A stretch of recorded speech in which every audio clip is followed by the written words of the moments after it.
అందరికీ నమస్కారం।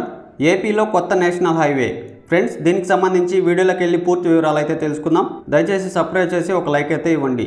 ఇక లేట్ చేయకుండా వివరాల్లోకి అయితే వెళ్ళిపోదాం। విజయవాడ నుంచి కడప మీదుగా బెంగళూరుకు కొత్తగా గ్రీన్ఫీల్డ్ ఎక్స్ప్రెస్ జాతీయ రహదారి 544G పనులు కొనసాగుతున్నాయి। ఈ రహదారి పూర్తి అయితే విజయవాడ నుండి బెంగళూరు మధ్య దూరం దాదాపు 100 కిలోమీటర్లు తగ్గుతుంది। ప్రయాణ సమయం కూడా 3 గంటలు ఆదా అవుతుంది। వాహనాలు గంటకు 120 కిలోమీటర్ల వేగంతో వెళ్లేలా 6 వరుసల రహదారిని నిర్మిస్తున్నారు।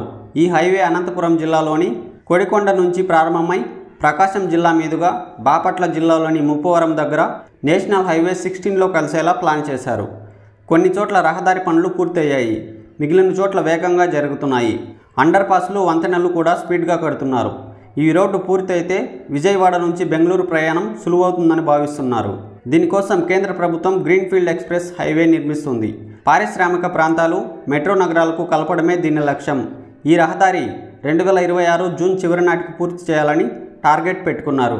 గ్రీన్ఫీల్డ్ ఎక్స్ప్రెస్ హైవే ద్వారా విజయవాడ, బెంగళూరు మధ్య ప్రయాణ సమయం తగ్గడంతో పాటు పారిశ్రామిక వాడలు, పెద్ద నగరాలను కలుపుతుంది। ఈ హైవేలో కేవలం 13 చోట్ల మాత్రమే ప్రవేశించేందుకు వీలుంది।